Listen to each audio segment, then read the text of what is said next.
ভেঙে ফেলা হচ্ছে কারিবাবাদকে। হ্যাঁ, ঠিকই শুনেছেন, পৃথিবীর সবথেকে বড় বাঁধ কারিবাবাদকে ভেঙে ফেলা হচ্ছে এক বিশাল বিপদের কারণে, যার জন্য মারা যেতে পারে কয়েক হাজার মানুষ। কারিবাবাদ পৃথিবীর সবথেকে বড় বাঁধ, যা আফ্রিকার জাম্বিয়া এবং জিম্বাবুয়ের সীমান্তবর্তী কারিবা গিরিখাতের উপর নির্মিত। এটি 1955 সালে নির্মাণ শুরু হয় এবং 1959 সালে এটি সম্পূর্ণ হয়। কারিবাবাদ নির্মাণের পর থেকেই এই অঞ্চলে ভূমিকম্পের ঝুঁকি বেড়েছে। বাঁধের বিশাল জলাধার, যাকে কারিবা লেক বলা হয়, প্রচুর পরিমাণ পানি ধারণ করে, যা নিচের ভূগর্ভস্থ শিলাস্তরের উপর অতিরিক্ত চাপ সৃষ্টি করে। এর ফলে ভূমিকম্প হতে পারে।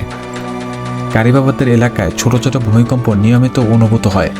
1963 সালে বাঁধের নির্মাণের কয়েক বছর পর প্রায় 5.5 মাত্রা একটি ভূমিকম্প হয়, যা স্থানীয়ভাবে অনেকে আতঙ্কিত হয়ে পড়ে। কারিবাবাদের ভূমিকম্পজনিত ঝুঁকি মোকাবেলার জন্য সরকার বাড়তিতে নিয়মিত পর্যবেক্ষণ এবং মেরামতের কাজ করে যাচ্ছে, কিন্তু ভূমিকম্পের ঝুঁকি এখনও পুরোপুরি দূর করা সম্ভব